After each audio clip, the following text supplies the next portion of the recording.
So basically, just to let you know what we're going to do. So I'm going to give you a basic understanding of what epigenetics means and what the mechanisms are.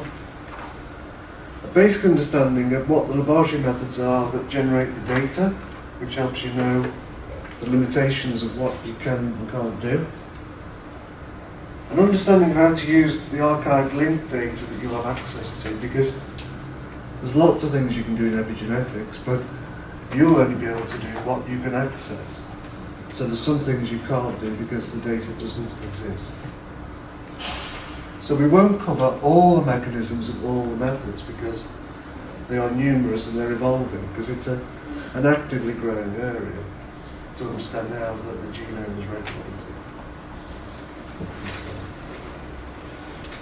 So there's been, since the middle of the last century, there's been a lot of interest in gene regulation that's stably inherited. So the idea is gene regulation happens at a number of levels, but the idea that the regulation could be inherited or established by without changing the DNA sequence was quite novel. So people originally thought the sequence will explain everything. If we just read the code, that will tell us what things do. And they found that it doesn't. And you've already had examples of that, whereby humans are 99.9% genetically similar in the sequence terms, but I think we're all pretty different. I like to think of you as all different to me anyway. And the idea of this is that there is sequence-related data that is regulatory and can change in the lifetime as well. So previously it was believed that everything you got was heritable, the functional regulation was heritable, and really nothing could really interfere with that. And the environment interfered with lower levels, such as it might interfere with the protein, or it might mess about with other parts of the cell. But it couldn't mess with the genome because the structure's always the same. Every human cell will have the same genetic code. So why are all these tissues different? Why are people different? And this regulation that's inherited has to be stable. So if cells end in terms of they are the final cell type, when they're differentiated, the regulation has to be tight so they don't start varying in strange ways. And things like why we are men or women is epigenetically driven. Because you've got to inactivate the X chromosome. In a woman, you have 2 X chromosomes. Well, I hope you've all got 2 X chromosomes. You might have 3. You won't have more.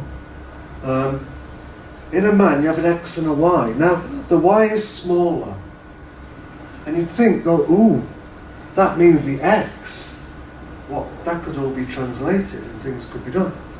But that will give you a lot of female characteristics. So there has to be an activation to make you male. So if you're going to be male, some of the reason you're male, one is you've got a Y chromosome, one is epigenetic inactivation of female-driven processes. So it's an important process. Next slide. So what are the types of epigenetic information we've got? And this is growing, and it will change. But in simple terms, and in mammals, so I'm not talking about other species, you've got mitotically stable DNA methylation. I know DNA methylation is something we'll talk a lot about, because that will be the data you will see mostly. There is also translation of a protein called histone proteins. So Chris told you about the structure of DNA and the helix. The data is wound around these proteins as well to hold it in position, the DNA sequence. And how it interacts with those histone proteins will determine whether it is translated and the data is used, or whether the gene is not used and is left silent. So they're important too. And then there are these things called non-coding RNAs. Now, ribonucleic acid you've already heard, is the messenger RNA that takes the gene code and translates it to the protein. But there are other RNAs than messenger RNA. So you've got RNAs that translate the code into making proteins. You've also got RNAs that originally were thought to be, what the hell are these for? Because they don't do anything. But they do something. They can interfere with genetic processes. So there are RNAs produced that will interact with the genome and regulate it.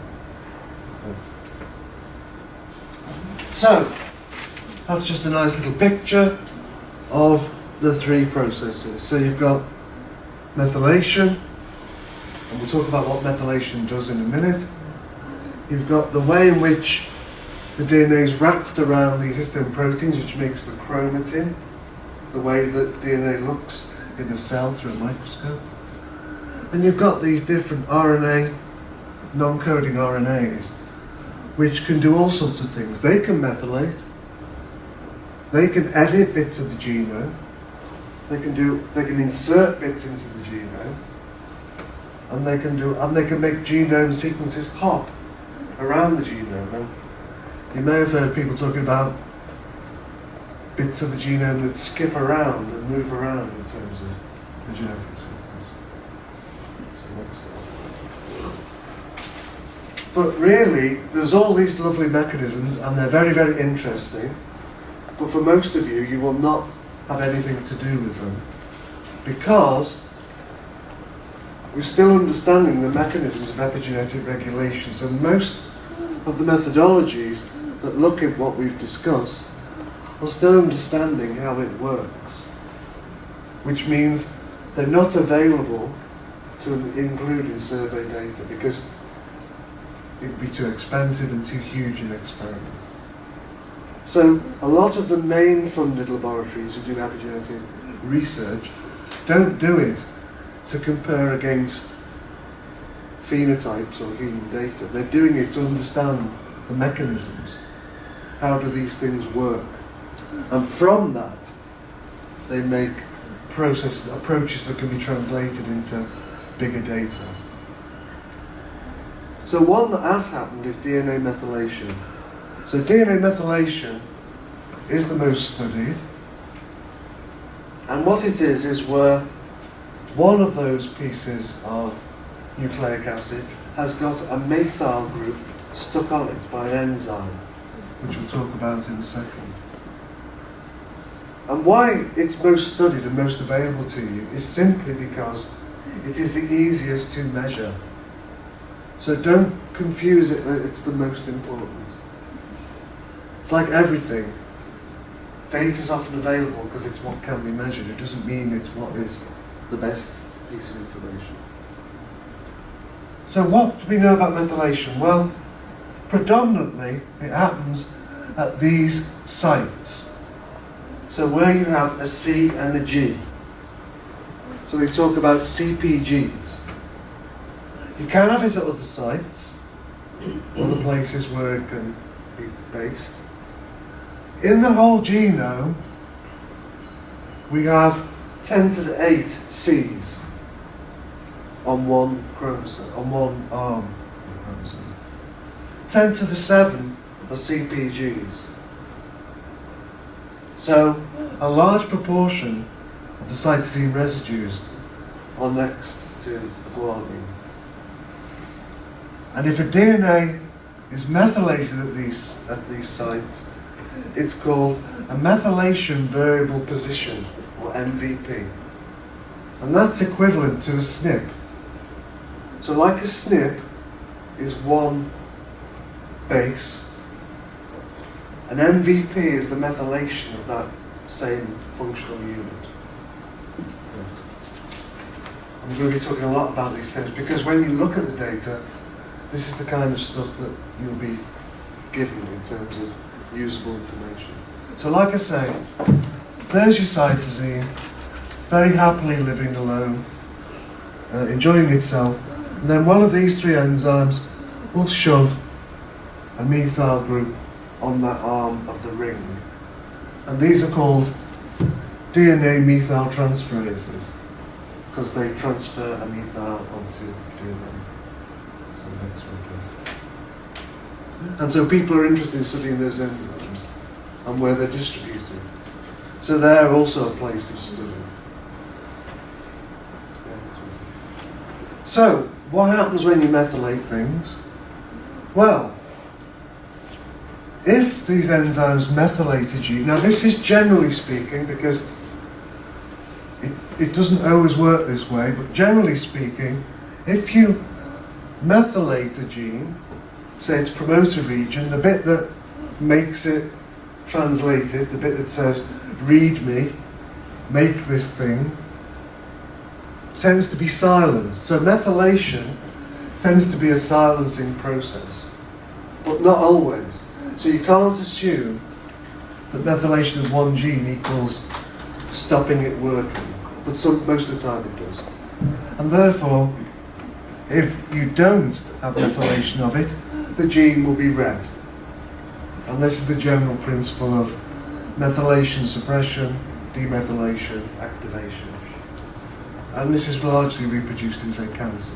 There's a lot of this work's done. Okay, so other words that people use, differentially methylated regions. So looking at methylation on a single site is probably not as exciting as looking at these differentially methylated regions. So these are adjacent sites which are methylated. And these can be imprinted specific, IDMRs, TDMRs, tissue specific, some of the reason why tissues develop differently. Reprogramming specific, cancer specific, because a lot of work's been done on how does methylation regulate cancer, and even aging specific. And just to remind you that imprinting means material that you inherit that is fixed. So whether you're using your mother's or your father's genetic material, because obviously you've got half of each, but you don't use both halves, because that will confuse things. Next slide. So, then we've got loads more words to learn, which is great. So you've got variably methylated regions, and variably methylated regions are places of increased variability. Not necessarily more or less, just more variability. Allele-specific methylation, Chris has told you what an allele is. It's one arm of the chromosome or the other. And DNA from parental origin. Haplotype-specific methylation, I don't know if Chris covered all of this, but haplotypes are things that are inherited together. CPG islands, so people talk a lot about these. These are enriched. You know the CPGs I talked about where most methylation occurs? These often are, there are sites where enriched, so CPG islands aren't randomly distributed. They're more dense in some places than others. And then there's CGI shores, not to be confused with Geordie shores, although it probably explains a lot of what they do on Geordie shores, which is regions adjacent to these areas with high variation of DNA. And then we get to something which will interest you, which is methylated quantitative trait loci. So quantitative trait loci are a bit like what Chris was talking about, where you've got an area of the genome where variation links to a trait, and it's been linked through research, a quantitative trait. So these areas where methylation varies, it varies how that trait is expressed. And if we go to this nice picture, you can see how these things look. So remember, the methylation variable position is just a CPG, it's like a CPG island. A differentially methylated region will mean in some people there'll be all methylation, some there'll be none, some there'll be a bit either way, and you can look at that variation. A variably methylated region, an allele-specific methylation, so of the two alleles you have, is it one or the other? And then an area of haplotype-specific methylation, so a chunk of DNA that goes together where methylation is more or not prevalent. And these are the way people will look at methylation data. And it may be the way the data you get is served up to you, but these help with some of the analytical processes. So go to the next slide. So how would you use epigenetic data? So bear in mind the first thing is you'll probably have methylation data. So you're looking at methylation. Secondly, there are two ways you can look at it. Like with the genetic data, you can look at a particular gene or a particular location in that gene and look at whether it's methylated or not. And that would tend to be done where you have a hypothesis that this gene is already important and methylation may be involved. So I want to study that gene and that location specifically. And that's quite straightforward. That's the same sort of approaches that Chris was talking about, where you're using an individual or a methylation specific area and you're saying, is it or isn't it associated with this phenotype? Because theoretically, we think this gene is associated with the phenotype, so let's see if methylation is involved. Well, people obviously know that we don't know about what a lot of genes do. We don't know structurally about what bits make sense. So people are doing epigenome-wide association studies now. So like we've had genome-wide association, we've got epigenome-wide association, or EWAS. And that's been coming on board because it's got cheaper. And like I said earlier, we measure what we can. So there's lots of epigenetic processes, but you can do methylation relatively easily, and you can do it across the genome, covering the genome, like you do in genome-wide studies, moderately cheaply. You look at DNA methylation as the target. You can use either sequencing or arrays, which basically means antibodies that link to particular markers. The array approaches are cheaper, so they tend to use those approaches. And you can see an example, and it might be actually linked to some of the data sets that you are able to use.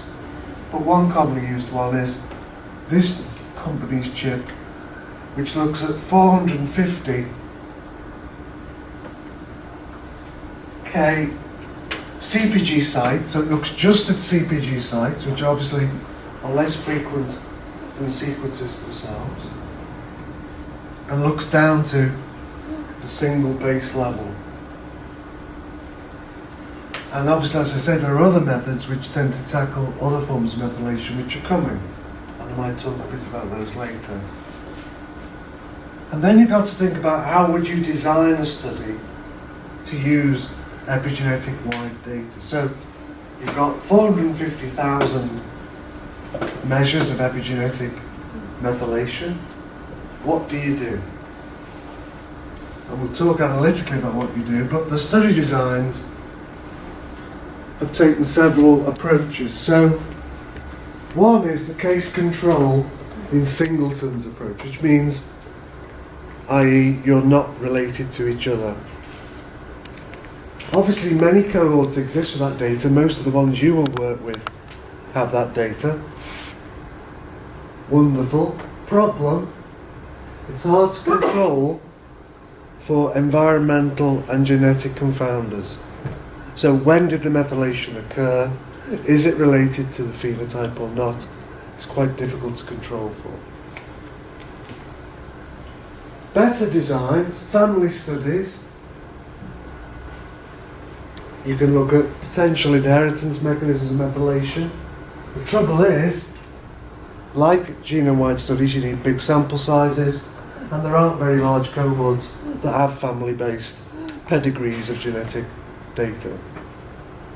You can look at disease-discordant monozygotic twins, another quite common approach. Again, problem, not many large cohorts exist of discordant twin data which will have the phenotypes of interest. A good approach, again, which I think you may have access to, is prospectively sampled longitudinal cohorts.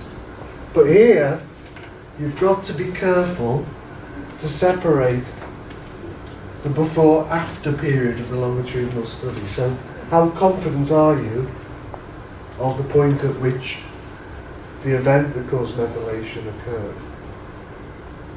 So, obviously, from an EWAS perspective, one of the problems are there aren't many of these that are long enough to allow really causation type analysis. So when you're doing these studies, you've got to think about the limitations of what study you might take. So consider the limitations of the studies you will do. Where does the tissue come from? Where does the data come from? Because unlike sequence data, epigenetic data isn't the same in every cell. It's different, that's why tissues and cells are different. So how representative is the data of what you're interested in terms of the phenotype, tissue type? Tissue variation. This concept of imprinting, where the profile is set at the point at which fertilization occurs. And the idea of time dependence. What about the fact that you can muck about with your methylation in life? So you can do things to yourself that could change your methylation profile. How confident are you that you know when that happened? So one model that has been used a lot in biomedicine is to look at several different cohorts with their epigenetic data, to try to tease out some of these questions. So, if you want to discover methylation variable positions that you want to know are different from inception, you could look at a discordant monozygotic twin pair for the areas of interest.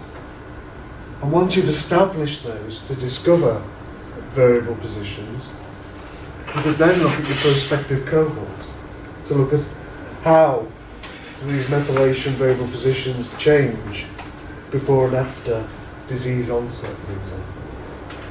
So people who do this often mix data sets to capture different inheritance models, so they can try and tease out when did methylation occur. Explain discordant monozygotic twins. Yeah, discordant monozygotic twins means you come from one egg, because twins can either come from one egg or two eggs, obviously. If you come from one egg, being discordant means discordant in a phenotype. So twin 1 will have certain characteristic and twin 2 doesn't have that characteristic. So they're discordant. Because they should be, theoretically, they'd be concordant because they've got exactly the same sequence data. So that's what makes them very powerful in this kind of work, because they start with identical genetic material. Okay. Considerations for correction. Obviously, you need to correct for, as we'll talk about in a minute, the ideas of being influenced by false positive association, but you need to use similar methods that you use in genome-wide association. So Chris didn't cover all these, but population stratification is a big problem. So the idea that the trait that you're interested in is not being driven by a genetic association, but population substructures that exist in your ancestral populations, which you can capture from genome-wide data, so you can adjust for it. you've got to include important confounders. So age would be an important confounder because your profile might be different at different ages. Timing of the sample is an important confounder. When was the sample generated? And there are some effects that we know have a big effect on methylation, like smoking, big effect. Taking certain, vitamins like folic acid has a big effect on methylation. So you might have to include confounders that you know will influence methylation. Next slide. So, statistical considerations. In a blood cell, 68% of DNA methylation sites are methylated. So only 32% are not methylated. But it's not symmetrical.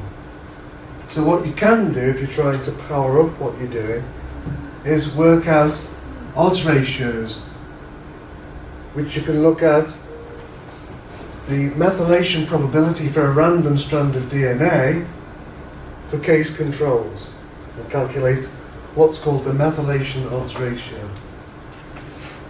And the methylation odds ratio is often used to then decide on the power characteristics of your study.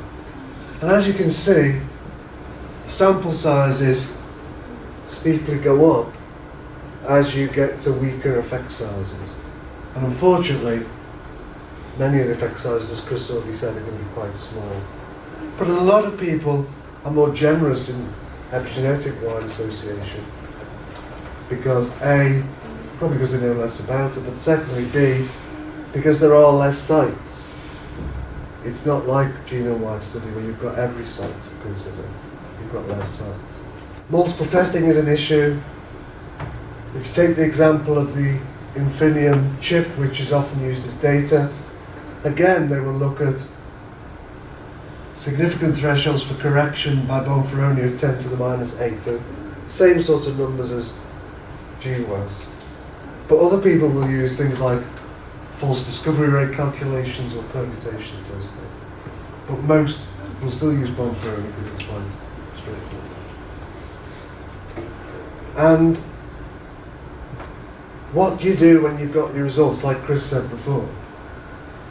So, most people who want to really make an impactful observation from epigenetic data know about the fact that currently techniques produce variation in results. So it's not an absolute measure sometimes. So one thing they'll do is if they really want to be certain of what they found, they will use different methods of assay to look at, is the methylation they found reproducible by using a different method which should find exactly the same signal. Things are coming along called chip sequencing. That basically does allow you to look at chromatin and DNA together. So some of the histone modifications that you don't capture in methylation data.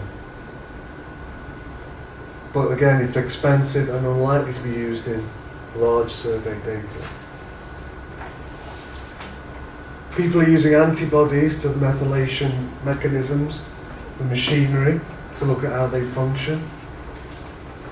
And the other thing to use is have a look at the existing data resources that are out there on methylation profiles. So differential methylated regions, heritable CPGs, CPGs that are inherited, sites of methylated quantity trait loci, or highly variable methylation positions. So again, there's a degree of bioinformatic mining downstream from when you've got your result. So your result needs some reinforcement because of this high risk that you'll get a false association. Okay, so it's obviously difficult to tell you everything about epigenetics in a short talk. And I think what you should take from it is that it is a growing area, much younger than genetics. So what's known is probably less established, And what's measured is largely what's easily measurable and not what everything that could be measured. So, but it is getting used a lot because people talk about the missing inheritance, that if you look at inheritance, the value that we're given is X%. When you look at the number of genes that are associated, it's a fraction. I think one other thing that will interest you about it is the idea that the environment can affect genetic function. So from your perspective, you're interested in environmental influences and effects on how people biologically express their genome. Methylation is what you will see mainly in the data, and you must use considerations like you use in genome association data to consider the reproducibility of the result you find and the mechanistic significance, because of this high risk of getting a spurious association.